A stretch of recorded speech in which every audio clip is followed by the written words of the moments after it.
የእግዚአብሔር ቃል ሲናገር ጻድቅን በሁለት ነገር ይመስላል። አንደኛው በንስር ይመስለዋል፣ አንደኛው በአንበሳ ይመስለዋል።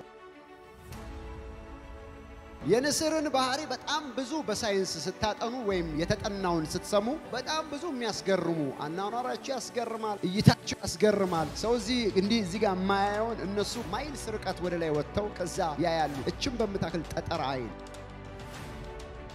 ኢግል ወይም ንስር እባብን በፍጹም በሰፈሩ አትዋጋው፣ መሬት ላይ አትዋጋው። መሬት ላይ ከተዋጋቸው ንስር የእባቡ አድቫንቴጅ እንደሚጨምር ታውቃለች። ስለዚህ ንስርና እባብ ሲጣሉ እንደምንም ብላ ይዛው ወደ ሰፈሯ ነው የምትሄደው።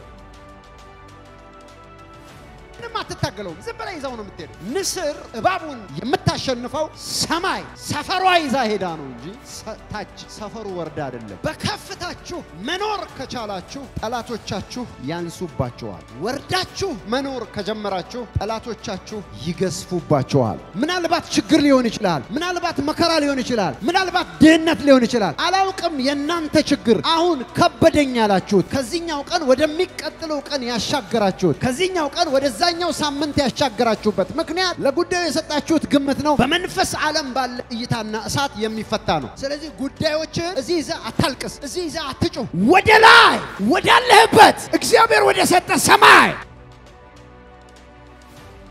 ይዘኸው ከወጣ በድል ትመለሻለሽ። አሜን። ኤፌሶን ምዕራፍ 2 ቁጥር 6 እስከ 7 በሚመጡ ዘመናትም በክርስቶስ ኢየሱስ ለኛ ባለው ቸርነት ከሁሉ የሚበልጠውን የጸጋውን ባለጠግነት ያሳይ ዘንድ ከእርሱ ጋር አስነሳን፣ በክርስቶስ ኢየሱስም በሰማያዊ ስፍራ ከእርሱ ጋር አስቀመጠን።